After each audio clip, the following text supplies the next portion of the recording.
Shalom pemirsa CBN Indonesia dimanapun Anda berada. Senang sekali kita boleh bertemu kembali dalam acara pembacaan buku bersama Tuhan di waktu fajar. Pada saat ini kita sudah memasuki halaman ke-339 yang berjudul Dia Tidak Akan Meninggalkan. Dan saya undang pemirsa di rumah untuk kita boleh sama-sama membuka Alkitab kita di dalam Mazmur 94 ayat 14. Sebab Tuhan tidak akan membuang umatnya dan miliknya sendiri tidak akan ditinggalkannya. Dan kita masuk dalam pokok pembacaannya. Marilah kita mengingat bahwa Yesus mengenal kita secara individu dan tersentuh dengan kelemahan kita. Dia mengetahui keinginan setiap makhluk ciptaannya dan membaca kesedihan yang tersembunyi dan tak terucapkan dari setiap hati. Jadi bagaimana di sini firman Tuhan mengingatkan kembali kepada kita bahwa Yesus itu mengenal kita secara individu. Dia tersentuh akan kelemahan kita, tetapi bukanlah kelemahan kita lah yang harus kita pertahankan, tetapi kelemahan kita itulah yang harus kita serahkan kepada Tuhan dan kita meminta kekuatan daripadanya sehingga kita bisa melampaui segala ujian yang mungkin Tuhan izinkan ada dalam kehidupan kita. Dan di sini juga dikatakan bahwa Dia mengetahui setiap keinginan dari setiap makhluk ciptaannya. Jadi setiap keinginan kita, setiap pergumulan kita, setiap sukacita bahkan duka cita kita yang ada dalam hati kita dikatakan yang tersembunyi dan tak terucapkan, itu pun Yesus mengetahui secara detail. Dan di sini berarti firman Tuhan memberitahukan kepada kita bahwa tidak ada satupun yang tersembunyi daripada hadapan Tuhan itu. Dan ketika kita tahu bahwa Bapa kita ini adalah Bapa yang memperhatikan kita, mengenal kita secara individu, bahkan dalam setiap hati dan pikiran kita pun Ia mengetahui kita dengan sangat detail. Dan di saat inilah ini adalah sukacita bagi kita karena kita tahu bahwa Bapa kita itu tidak pernah meninggalkan kita. Ia sangat peduli terhadap setiap pribadi daripada umat-umatnya. Karena kita tahu bahwa Yesus itu sudah memberikan nyawanya, darahnya untuk menebus setiap manusia. Jadi tidak ada satupun orang yang tidak berharga di matanya. Jika ada salah satu anak kecil terluka yang baginya dia telah mati, Dia melihatnya dan akan memanggil pelakunya untuk bertanggung jawab. Yesus adalah gembala yang baik. Dia merawat domba-dombanya yang lemah, sakit-sakitan dan tersesat. Dia mengenal semua nama mereka. Penderitaan setiap domba dan dari kawanannya menyentuh hatinya yang penuh simpati. Dan seruan minta tolong mencapai telinganya. Jadi bagaimana di sini kita diibaratkan sebagai domba-domba Allah. Dan di saat itulah dikatakan Ia mengenal semua nama mereka. Jadi untuk siapa Yesus telah mati, maka di saat itulah Ia mengenal setiap nama mereka. Tidak ada satupun yang terlewatkan. Bahkan di sini juga dikatakan bahwa kita ini diibaratkan sebagai seorang anak kecil. Dan di sini dikatakan bahwa ketika anak kecil itu terluka, dikatakan Yesus akan melihatnya dan memanggil pelakunya untuk bertanggung jawab. Jadi bagaimana di sini firman Tuhan mengingatkan kepada kita bahwa Tuhan itu tidak pernah meninggalkan kita. Ia pasti akan memberikan keadilan dalam kehidupan kita, meskipun saat ini kita merasa mungkin kita tidak mendapatkan keadilan itu. Tetapi kita harus percaya kepada Tuhan ketika kita menyerahkan setiap beban kita, setiap duka cita kepada Tuhan kita atau Bapa kita, maka Ia tidak akan pernah meninggalkan kita dan Ia akan memberikan solusi ataupun sesuatu kekuatan yang terbaik bagi kehidupan kita. Dan di saat itu Tuhan tidak akan tinggal diam. Ia akan memanggil pelakunya dikatakan dan meminta mereka untuk bertanggung jawab. Jadi bagaimana di sini Tuhan memberikan kasih-Nya bagi setiap orang yang tersakiti. Tetapi juga Tuhan harus menegakkan keadilan dalam kehidupan masing-masing kita, bahwa kehidupan keadilan dan kasih itu harus berjalan bersama-sama. Dan itulah yang Ia sudah praktekkan dalam kehidupannya. Bagaimana karena manusia itu sudah jatuh ke dalam dosa, maka harus ada pengorbanan yang Ia harus berikan. Bagaimana Ia yang tidak berdosa akhirnya harus dibuat seolah-olah seperti manusia yang berdosa, sehingga Ia bisa untuk menebus manusia berdosa ini dan memberikan kepada mereka pengharapan bahwa mereka akhirnya bisa mempunyai suatu kehidupan kekal di suatu saat nanti. Lalu di sini juga dikatakan bahwa Penderitaan setiap domba dan dari kawanannya menyentuh hatinya yang penuh simpati, dan seruan minta tolong mencapai kepada telinganya. Jadi bagaimana? Di sini dikatakan bahwa setiap domba itu ketika mereka membutuhkan pertolongan, maka telinga daripada Yesus ini tidak akan pernah tertutup. Ia akan selalu mendengar setiap seruan minta tolong yang diberikan oleh orang-orang yang membutuhkan pertolongan. Lalu di sini dikatakan bahwa salah satu dosa terbesar dari para gembala Israel yang ditunjukkan oleh Nabi, yang lemah tidak kamu kuatkan, yang sakit tidak kamu obati, yang luka tidak kamu balut, yang tersesat tidak kamu bawa pulang, yang hilang tidak kamu cari, melainkan kamu injak-injak mereka dengan kekerasan dan kekejaman. Jadi bagaimana di sini firman Tuhan juga memberikan peringatan kepada orang-orang yang mengaku gembala Israel. Dikatakan bahwa seringkali orang-orang itu tidak peka terhadap lingkungan sekitar mereka. Yang lemah tidak dikuatkan, dikatakan yang sakit tidak kita obati. Jadi bagaimana di sini kita diajarkan oleh firman Tuhan ini untuk menjadi orang-orang yang peka. Seringkali kita melihat untuk melayani ladang-ladang yang jauh di sana, tetapi seringkali kita tidak menyadari bahwa lingkungan di sekitar kita inilah ladang yang Tuhan sudah percayakan bagi kehidupan kita.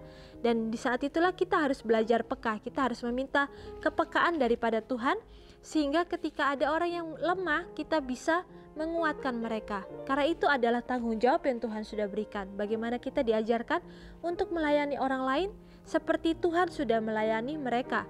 Dan begitu pula dengan Tuhan sudah melayani diri kita sendiri. Dan itulah yang harus kita berikan juga kepada Tuhan, bahwa itu adalah sebagai bukti kita ini adalah pelayan-pelayan Tuhan atau umat-umat Tuhan yang setia.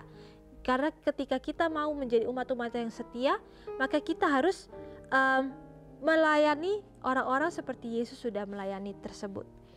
Lalu di sini juga dikatakan bahwa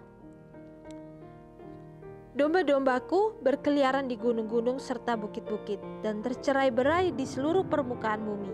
Tidak ada seorang pun yang mau memperhatikan mereka atau mencari mereka. Jadi bagaimana di sini? Dikatakan bahwa domba-domba itu seringkali berkeliaran di gunung-gunung, di bukit-bukit, dan tidak ada satupun orang yang mau mencarinya.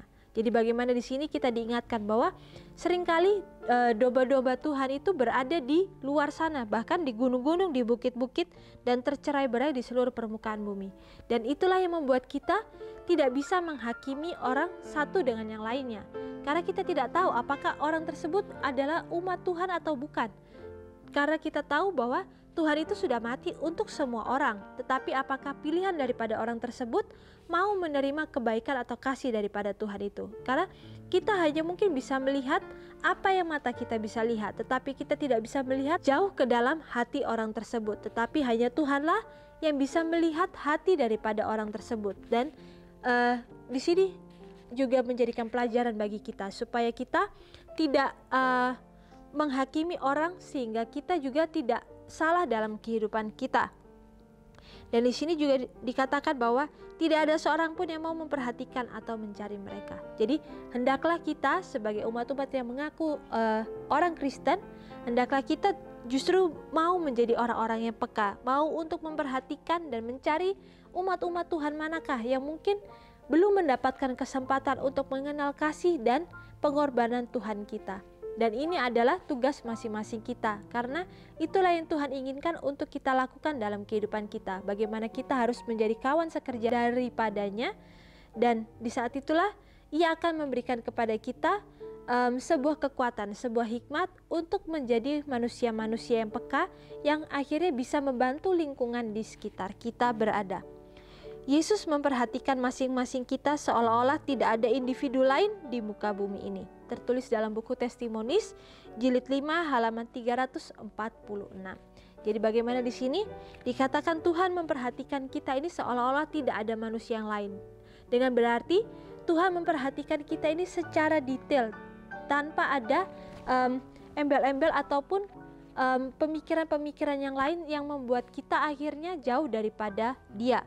Tuhan mendekatkan umatnya kepadanya lewat ujian, pencobaan, dengan menunjukkan kepada mereka kelemahan atau ketidakmampuan mereka sendiri, dan dengan mengajari mereka untuk bersandar kepadanya sebagai satu-satunya bantuan dan pelindung mereka. Dengan demikian tujuannya tercapai. Mereka siap untuk digunakan dalam setiap keadaan darurat, untuk mengisi posisi kepercayaan yang penting, dan untuk mencapai tujuan besar yang untuknya mereka diberikan kekuasaan. Tertulis dalam buku Testimonies jilid 4 halaman 86. Jadi bagaimana di sini dikatakan bahwa Tuhan itu seringkali mendekatkan diri kepada umat-umatnya melalui ujian dan pencobaan. Karena ketika ujian itu diberikan, itu membuktikan kepada kita bahwa kita ini adalah manusia yang lemah. Kita tidak bisa mengandalkan kemampuan kita. Dan disinilah kita membutuhkan sebuah penebus, sebuah penolong yang akhirnya bisa menolong kita. Dan di saat itulah dikatakan ujian dan pencobaan itulah yang mengajari kita untuk bersandar kepadanya sebagai satu-satunya bantuan dan pelindung kita. Jadi bagaimana ini adalah pemberitahuan dan juga sukacita yang Tuhan sudah berikan kepada kita bahwa Yesuslah adalah satu-satunya bantuan dan pelindung bagi kita ketika kita merasa diri kita ini tidak mampu untuk melampaui ujian-ujian dalam kehidupan kita. Tetapi seringkali dari ujian-ujian itulah akhirnya kita justru mengingat akan kebaikan Tuhan kita. Karena seringkali dalam kehidupan yang aman, kehidupan yang nyaman, seringkali justru kita tidak mengingat akan kasih dan kebaikan Tuhan. Karena kita lebih berfokus kepada kesenangan kehidupan kita. Tetapi melalui ujian-ujian itulah yang akhirnya membuat kita menyadari bahwa kita itu berada dalam posisi yang selalu tidak aman. Dan di saat itulah akhirnya kita membutuhkan sebuah penolong dalam kehidupan kita. Dan di saat itulah akhirnya kita mempunyai hubungan yang lebih erat dengan Bapa kita. Lalu juga di sini dikatakan bahwa dengan demikian tujuannya tercapai. Jadi bagaimana Tuhan ingin supaya kita itu bergantung kepadanya. Dan di saat itulah seringkali Ia mengizinkan ujian-ujian itu ada dalam kehidupan kita. Seringkali bukan Tuhanlah yang memberikan kepada kita ujian-ujian, tetapi mungkin setanlah yang memberikan kepada kita ujian-ujian. Tetapi di sini firman Tuhan mengingatkan bahwa Ia mengizinkan ujian-ujian itu ada dalam kehidupan kita supaya kita mempunyai jalan yang lurus, yang tidak berbelok-belok, karena kita diinginkan untuk menjadi penata layan Tuhan yang setia. Dan itulah yang Tuhan akan tanyakan kepada kita, apakah yang sudah kita lakukan dalam kehidupan kita, apakah kita sudah melakukan tanggung jawab kita dalam kehidupan kita. Lalu di sini dikatakan mereka siap untuk digunakan dalam setiap keadaan darurat untuk mengisi posisi kepercayaan yang penting dan untuk mencapai tujuan yang besar yang untuknya mereka diberikan kekuasaan. Jadi bagaimana melalui ujian-ujian ini maka kemampuan kita pun akhirnya akan ditambahkan kepada Tuhan. Kekuatan kita pun akhirnya akan ditambahkan oleh Tuhan. Dan melalui ujian-ujian tersebut dikatakan akhirnya mereka orang-orang yang sudah diuji dan teruji ini akhirnya dikatakan mereka siap untuk digunakan dalam setiap keadaan yang darurat. Jadi bagaimana ini juga adalah pelajaran dan juga training bagi kita bahwa setiap ujian-ujian yang kita lewati ini itu adalah cara yang Tuhan izinkan supaya kita lebih bertumbuh dan berkembang hanya di dalam Tuhan. Dan bagaimana itu juga adalah cara daripada Tuhan supaya kita lebih mengandalkan Tuhan dalam kehidupan kita, bukan mengandalkan kekuatan diri kita sendiri. Dan ini adalah pembacaan kita pada saat ini, dan sampai bertemu kembali dalam acara pembacaan-pembacaan yang selanjutnya. Shalom, Tuhan memberkati.